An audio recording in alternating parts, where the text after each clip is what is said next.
Fred and Katya, we're talking about your dance school.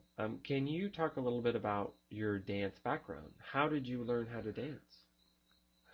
Well, for myself, I can say that being Canadian, it's not in my blood or anything to know Right, how to the dance. Canadian salsa. The Canadian salsa, right? If such a thing would exist, that'd be great. But in fact, yeah, for me, it was quite a challenge because I didn't know so much about salsa when I first started dancing when I was maybe 14 years old, where I got interested.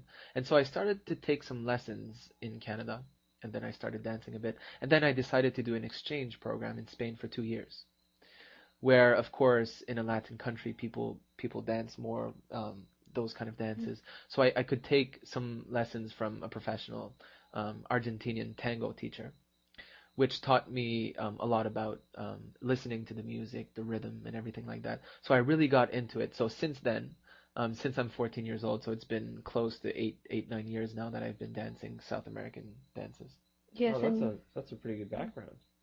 it's very good. And you can tell right away. You put the music, the Latin music on, and there goes Fred dancing. I just can't stop myself. I really enjoy it. It's fun. The pride of Canada. And Katya, how about yourself? Okay, my background, I'm half Mexican, half Russian, so I do have the Latin blood and the European or Russian blood. And I started dancing when I was very young. My mother was a ballet teacher, Oh, and so that's where I took it from. so you started out in the ballet. Yes, classical ballet. Classical ballet, that was my first type of dance. And after that, of course, I mostly grew up in Mexico, so there was a lot of salsa and merengue always around. So I grew up with both classical ballet and Latin dance.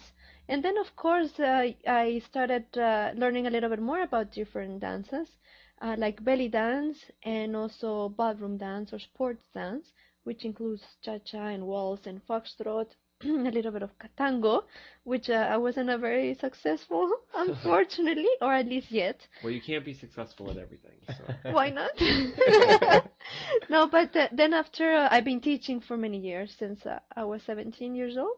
I was teaching in Mexico, then moved to the United States. I was also teaching there classical ballet, and now here. I also held few dancing jobs. I worked in a circus as a dancing. Get out of here. You worked in a circus. I worked in a circus and I also worked in Las Vegas with as a um, back in the back of the stage. In, there's an impersonator, for example, Janet Jackson or Michael Jackson or Elvis Presley, and I was one of the back dancers. And you guys are the So perfect team. I think we're the perfect team. Yeah, I think we're a pretty good match, but I really do think that Kata's a great teacher as well as being a good dancer. But I do believe that many of our female dancers, when they come to salsa, they they see Fred and they really feel motivated to see somebody that is not Latin and being able to dance how he does. So I think Fred inspires a lot of people. So for anybody out there, if they're interested, this school's in Beppu, which is in Kyushu, Japan, and I wish you the best of luck. Thank you very Thank much. you.